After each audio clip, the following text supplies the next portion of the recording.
प्रिय स्वजनों, छठे अध्याय में आत्म संयम योग की यात्रा पर हम आगे बढ़े। छठे अध्याय के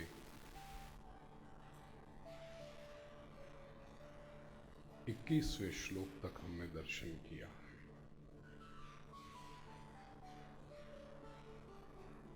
ध्यान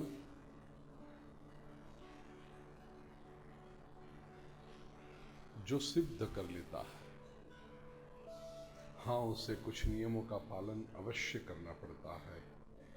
आहार, विहार, चेष्टा, नींद, जागृति, ये बेसिक विषयों के बारे में साधक को बड़ी सावधानी रखनी पड़ती है।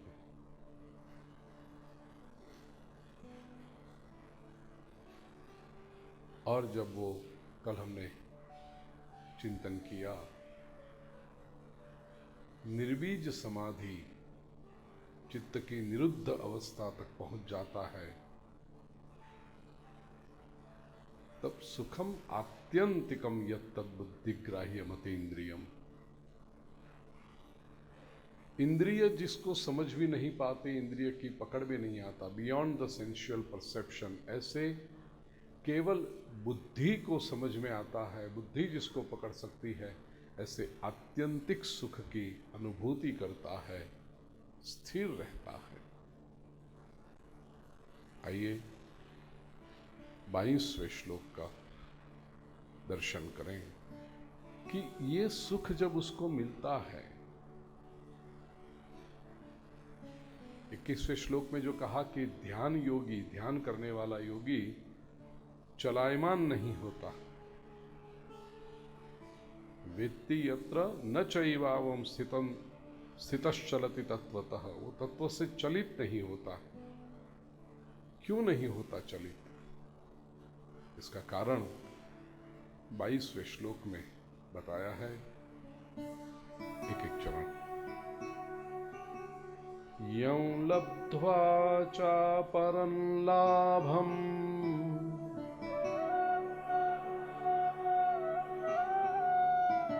मन्यते नाधिकं ततः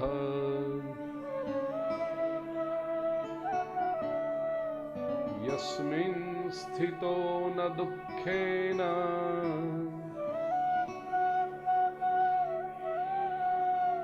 गुरुणापि विचाल्यते।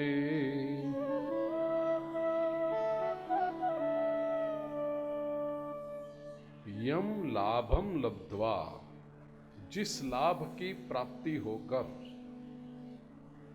जिस लाभ की प्राप्ति होने पर ततः अधिकम अपरम न मन्यते, उससे अधिक दूसरा कुछ हो ही नहीं सकता। न मन्यते, उस मान भी नहीं सकते। च, और यस्मिन् स्थितः, जिसमें स्थिर रह करके गुरुणा दुखे न अपि न विचाल्यते, बड़े से बड़ा दुख आ जाए फिर भी साधक विचलित नहीं होता। विचाल्यते, हाँ, क्रिया ऐसी है, उसको विचलित किया नहीं जा सकता, हिला नहीं सकते आप उस साधक को।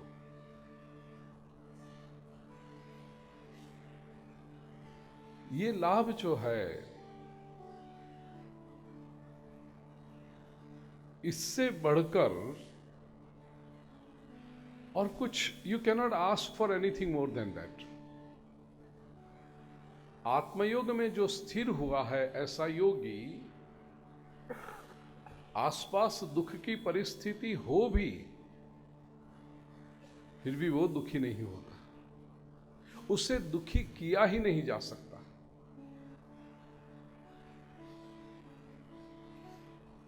वो अपनी शांति में, अपने आनंद में मग्न रहता है। क्योंकि देखिए, यदि वो इंद्रिय से पर, जो 21वें श्लोक में बताया, इंद्रिय से पर ऐसे सुख का अनुभव करता है, तो फिर दुख भी तो इंद्रियों का ही विषय है।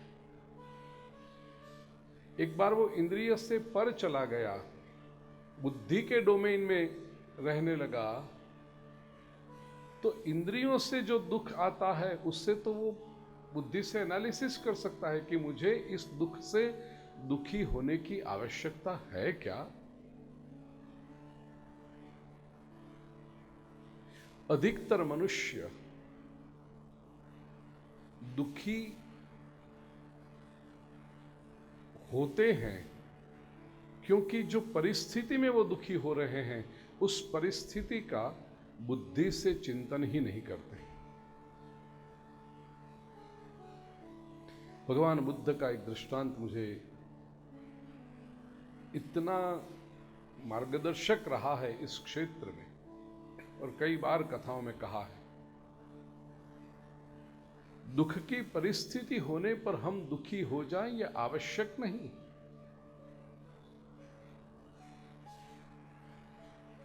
जरा सा बुद्धि से सोचें कि हम कौन हैं,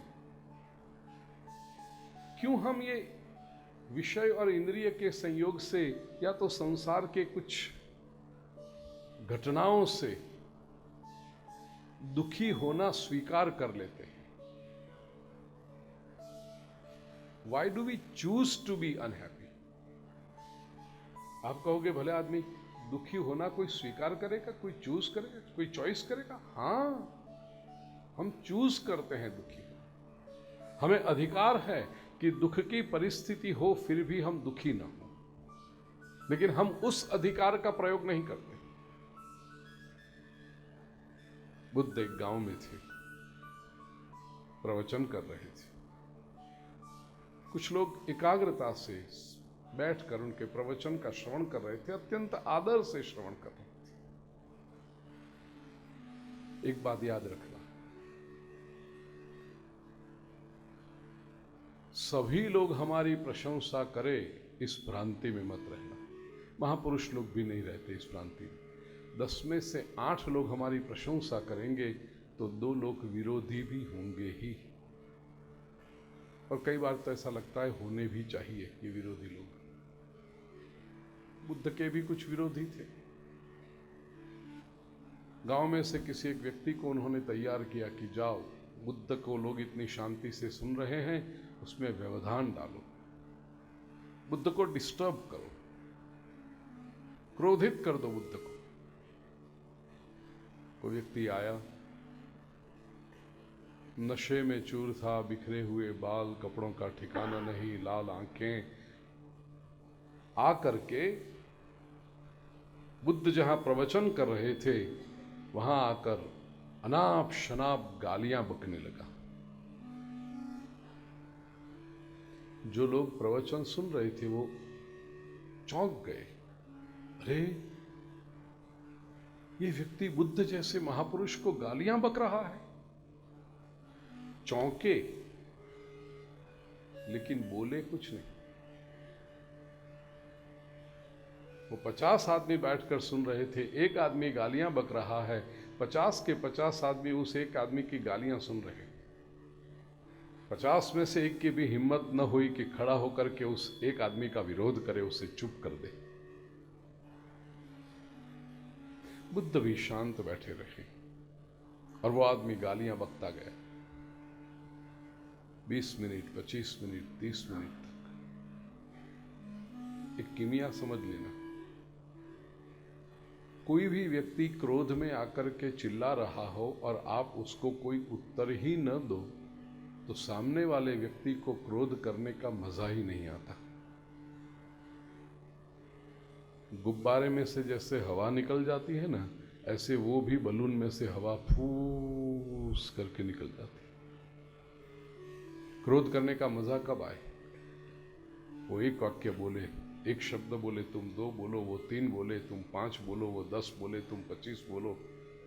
वो एक वाक्य बोले, तुम 3 बोलो, वो 5 बोले, तुम 15 बोलो। अने बापू अर्धो कलाक जे रमझट जामी जाए।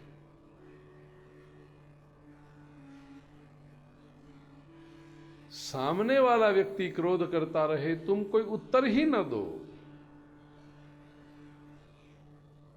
तो उस सामने वाले व्यक्ति को मजा नहीं आता। आधे घंटे तक चिल्लाता रहा वो, बुद्ध ने एक भी उत्तर नहीं दिया। तो उस व्यक्ति ने कहा बुद्ध से, आप जवाब दो कुछ। बुद्ध कहते नहीं देना है मुझे उत्तर। उसने कहा कैसे चलेगा, मैंने इतनी सारी गालियां दी, आप यदि कोई उत्तर न दो तो फिर मेरी गालियों का क्या होगा। बुद्ध कहते हैं वो मैं तुझे समझा सकता हूं क्या होगा। कल मैं किसी दूसरे गांव में था, कोई मेरे सामने मिठाइयां लेकर आया, मैंने उन मिठाइयों का स्वीकार नहीं किया, तुम ही बताओ क्या हुआ होगा उन मिठाइयों का। वो कहते होना क्या था, आपके लिए यदि कोई मिठाइयां लेकर आए और आपने स्वीकार न किया हो तो फिर जो मिठाइयां लेकर आया है वो वापस लेकर जाएगा। बुद्ध ने कहा सही बात है ना, कल मैंने मिठाइयों का स्वीकार नहीं किया था, आज मैं तेरी गालियों का स्वीकार नहीं करता हूं, अब तू तय कर ले इन गालियों का क्या होगा। जो व्यक्ति मिठाइयां लेकर आया उसने अपने संस्कार के अनुसार वर्तन किया, व्यवहार किया, अच्छा आदमी रहा हो। लेकिन वो मिठाइयां लेकर आया, उसका अर्थ ये नहीं कि मुझे मिठाइयां ले ही लेनी चाहिए। उसने अपना काम किया, मैं अपना काम करूं। मैं यदि स्वीकार करना चाहूं करूं, न चाहूं न करूं। ठीक इस तरह तुम आज गालियां लेकर आए हो तो तुमने अपना संस्कार प्रदर्शन किया, तुम्हारी जो ट्रेनिंग थी, तुम्हारे जो मूल्य थे वो तुमने दिखाए। मैं क्यों स्वीकार कर लूं ये गालियां, मैं स्वीकार नहीं करता। प्रिय स्वजनों, ये जो अब ये स्थिति, ये बातें कहनी आसान है, सुनना तो उससे भी आसान है, लेकिन आचरण में रखना। जरा सा कोई कुछ कह दे हमें, 3 दिन बिगड़ जाते हैं हमारे। कुरुणापि दुखे न विचाल्यते, क्योंकि ये जो बुद्धि संयोग हुआ है वो बुद्धि के स्तर पर जी रहा है। केवल लोक निंदा और कर्णेंद्रिय, ये इंद्रिय और विषय के संयोग की बात होती तो सुखी भी हो जाता या दुखी भी हो जाता। ये केवल इंद्रिय संयोग पर नहीं जीता है, वो बुद्धि के लेवल पर जीता है, और इसलिए वो सोच सकता है। और ऐसा व्यक्ति, अब ये जो स्थिति आती है ना प्रिय स्वजनों, इतना आनंद होता है, इतनी शांति मिलती है कि लगता है इससे बढ़कर और कुछ हो ही नहीं सकता। यं लब्ध्वा चापरम लाभम मन्यते नाधिकंततः, उससे अधिक क्या होगा आनंद, उससे अधिक क्या शांति होगी।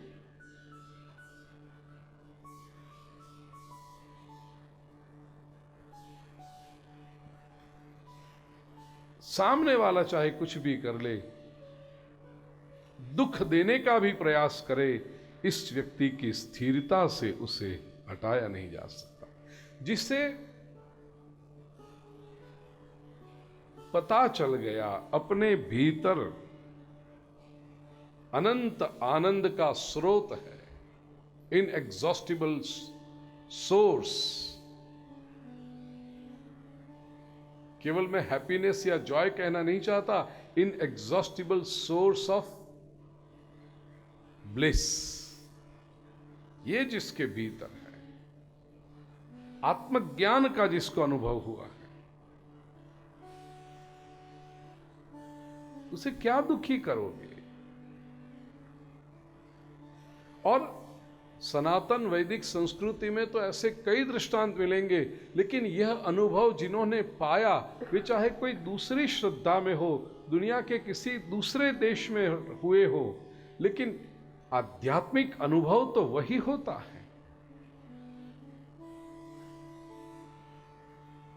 जीसस क्राइस्ट को क्रूसिफिक्शन हुआ, एक तरफ चोर, दूसरी तरफ वेश्याओं का दलाल, पिंप, इन दोनों के बीच में जीसस को क्रॉस पर लटकाया गया। हाथ में पैरों में खिले ठोके जा रहे हैं।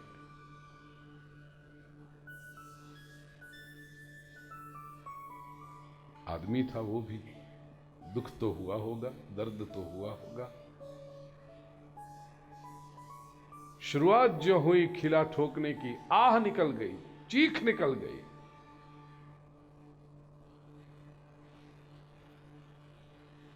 आकाश की ओर देख के शिकायत भी कर दी, ये क्या दिखा रहे हो? समाज को सुखी करने का प्रयास किया है, जीवन में कोई गलत काम तो किया, और जीवन कोई बहुत लंबा तो था नहीं, 31 वर्ष की आयु थी, जस्ट 31 years of age। क्या दिखा रहे हो? अब कोई सामान्य व्यक्ति होता तो यहां तक की बात ठीक थी कि हमने तो बहुत अच्छा किया, क्यों हमारे जीवन में दुख आ रहा है?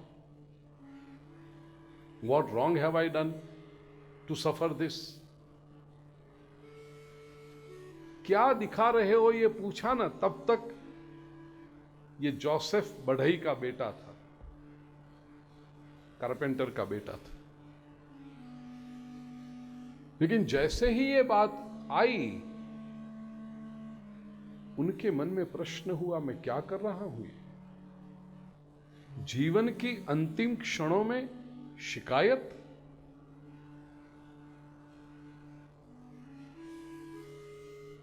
विचार प्रवाह बदल गया।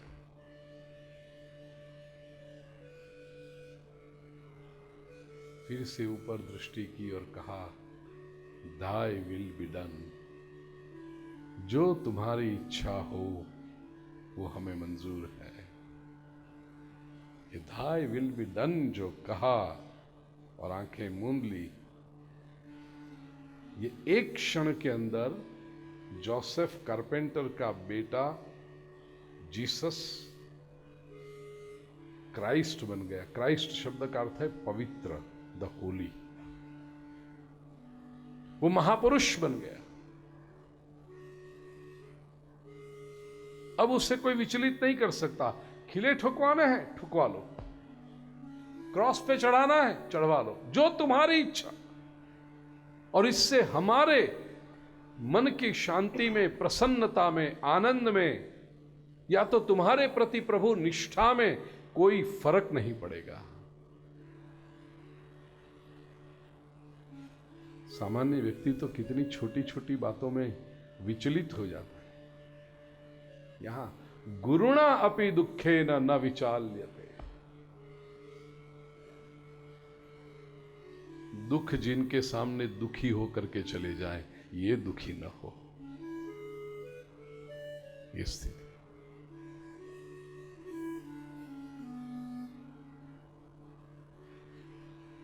सूफी विचारधारा में एक संत हुआ है, मंसूर, जो हमेशा एक ही नारा जपते रहता था, अनल हक, अनल हक, अनल हक। अनल हक का सीधा साधा सरल अर्थ करो, अहम ब्रह्मास्मि, अहम ब्रह्मास्मि।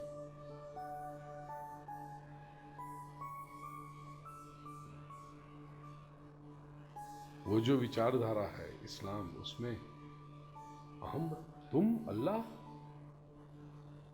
कैसे हो सकते हो? अल्लाह के बंदे हो सकते हो, अल्लाह कैसे हो सकते हो तुम? और मंसूर तो कहता था, अनल हक, मैं ही। ट्रेडिशनल लोगों ने मंसूर को गुनहगार ठहराया। ये धर्म से विपरीत बातें कर रहा है। कहा उससे, छोड़ दो ये नारा, छोड़ दो ये कहना, छोड़ दो ये मानना, तो बख्श देंगे तुम्हें, माफ कर देंगे। मंसूर ने कहा, जो सत्य है मैं कह रहा हूं, मैं कोई गलत बात नहीं कह रहा, जो मेरा अनुभव है उसका उच्चार कर रहा हूं, अनल हक।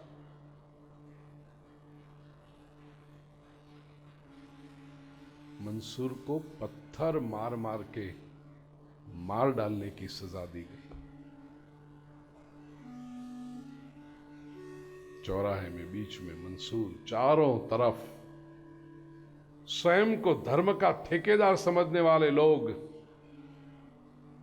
मंसूर को सजा देने के लिए इकट्ठे हुए, पत्थर मार रहे हैं उससे। उन्होंने ये सोचा 5-7 पत्थर लग जाएंगे, 2-4 जगह पे लहू निकलने लगेगा तो मान जाएगा कि भाई साहब चलो अभी नहीं बोलूंगा कभी ये। मंसूर बदला नहीं,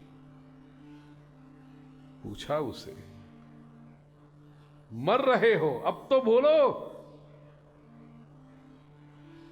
कि गलत धारणा थी मेरी अभी तक, मर जाओगे। मंसूर कहता है तुम जिसे मेरी मौत समझ रहे हो, मेरे लिए तो वो ईश्वर के साथ महामिलन की संधि।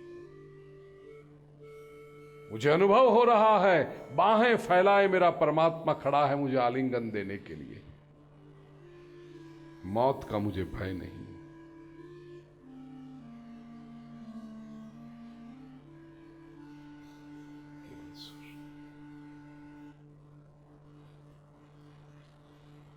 गुरुणा अपि दुखेन न विचाल्यते।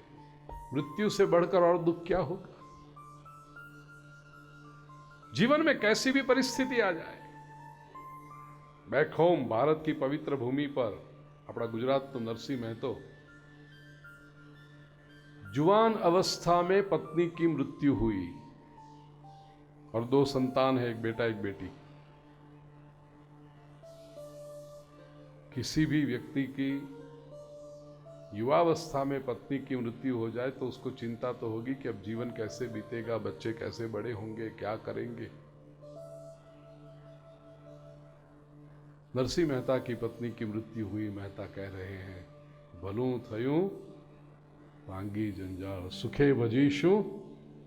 और नरसिंह मेहता को उनकी पत्नी प्रिय थी, पसंद थी।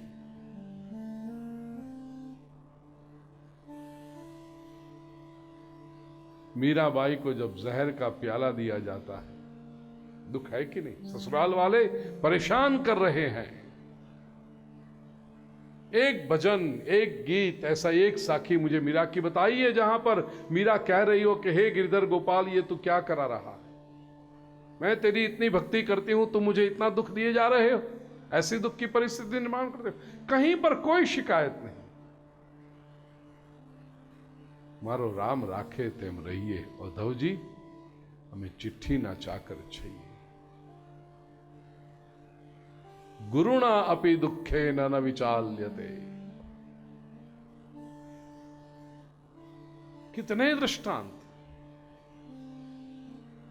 सोक्रेटिस को हमने 2-3 दिन पहले प्रवचन में याद किया था। ग्रीस की एरिस्टोक्रेसी ने सोक्रेटिस को पकड़ के जेल में बंद कर दिया, तुम युवा पीढ़ी को बहका रहे हो। सोक्रेटिस ने कहा बहका नहीं रहा हूं, मैं उनको सही मार्ग बता रहा हूं। नहीं, बंद कर दो ये तुम्हारी प्रवृत्ति, माफ कर देंगे। सोक्रेटिस ने कहा मैं सत्य जानता हूं, मैं सत्य कहना कैसे बंद करूं?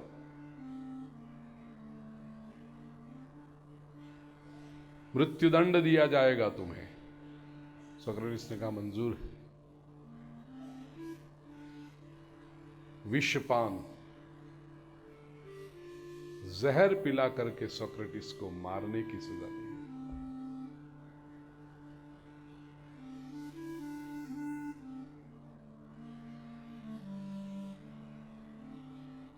जेल खाने में सोक्रेटिस के शिष्यों को सामने बिठाया गया कि समझाओ इसे, मान जाए अभी भी वो।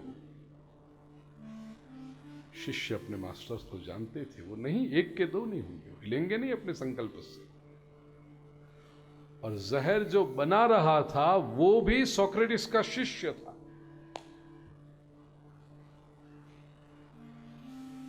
अब उसकी नौकरी वो थी। जहर बना रहा है, उसकी आंखों से अश्रु गिर रहे हैं कि ये काम मैं कर रहा हूं।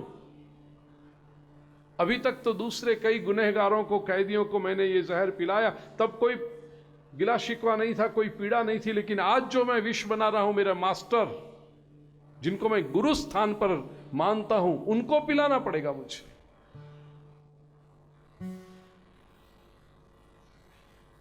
सोक्रेटिस ने कहा, तुम क्यों रो रहे हो भाई, तुम तो अपना कर्तव्य निभा रहे हो।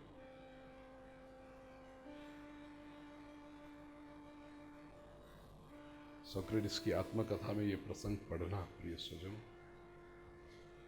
सोक्रेटिस जो विषपान कर रहे हैं और विष का असर जिस तरह से हो रहा है धीरे धीरे धीरे धीरे,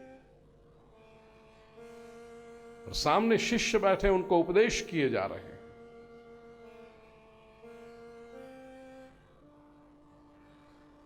मेरे पैरों में अब चेतना नहीं रही है, फिर भी मैं बोल तो सकता हूं, तो मैं तुम्हें बता रहा हूं। घुटनों तक ये विष का असर आ गया है, धीरे धीरे धीरे कमर तक ये विष का असर आ गया है, पेट तक आ गया है, जबान लड़खड़ाने लगी। सोक्रेटिस ने कहा कि अब मैं ठीक से बोल नहीं पा रहा हूं, कुछ क्षणों में मेरी वाणी बंद हो जाएगी, लेकिन मेरे विचार अमर रहेंगे। मैं मर जाऊंगा, लेकिन मैंने जो सत्य आप लोगों से कहा है वो सत्य अमर रहेगा। ऐसा कहते हुए सोक्रेटिस ने प्राण त्यागे।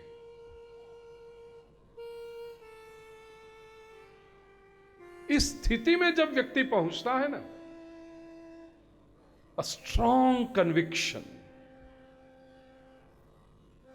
बाकी संसार के लोगों को तो थोड़ी सी पैसे की लालच दे दो, थोड़ी सी कीर्ति प्रतिष्ठा की लालच दे दो, या थोड़ा भय दिखा दो, ये नहीं करोगे तो ऐसा कर देंगे, ये कर देंगे, तुरंत उनकी जो बिलीफ भी होती है वो स्किन डीप होती है, तुरंत अपने सिद्धांतों को छोड़ दे।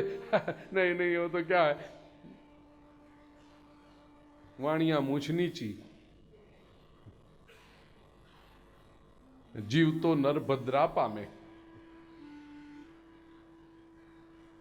सर सलामत तो पहनते ही रहो 50 पगड़ियां आप। इस सिद्धांत पर जो है, ऋणा अपि दुखे न विचार, विचलित नहीं होता है। ब्रह्मानंद का स्वाद जिसने प्राप्त किया है प्रिय स्वजनों, ऐसा व्यक्ति,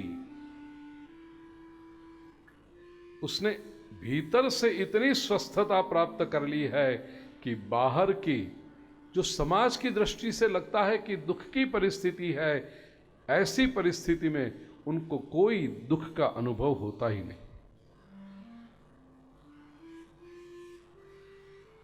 महाराष्ट्र के संत तुकाराम, लोगों ने उनके चारित्र्य पर कीचड़ उछालना शुरू किया। अरे इनको तो ऐसा है, तो यह है, उनके साथ, ये स्त्री के साथ उसके संबंध है, ऐसा हुआ। और लोगों का क्या है, लोग तो आएंगे तो भी भीड़ के रूप में हुडू करके इकट्ठे हो जाते हैं, और जरा सी बात हुई तो वापस हुडू करके। एक स्थिति पर जब व्यक्ति पहुंचता है तो ये भीड़ से न तो आकर्षित होता है, न उससे विचलित होता है, वो अपना काम करते रहेंगे।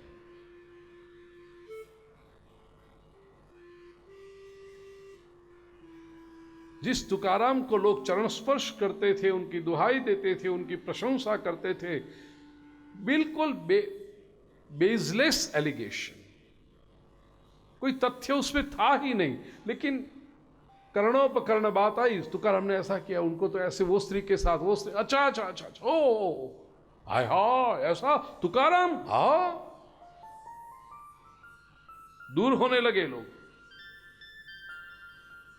तुकाराम ने इसमें भी परमात्मा की कृपा का दर्शन किया, कहा प्रभु अच्छा हुआ, लोग भाग गए, सब दूर हो गए, अब मैं अकेला हूं, अब प्रभु तेरा और मेरा मिलन संभव होगा। तुका झाला सांडा, मराठी में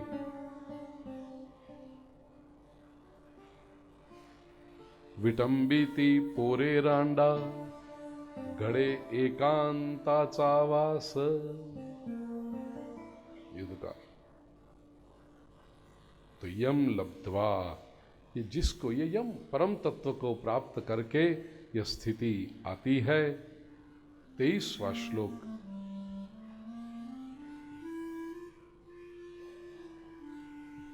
ऐसी स्थिति में जाने की प्रेरणा मिले प्रभु। 23वें श्लोक में ये प्रेरणा की दिशा में अंगुली निर्देश करते हैं।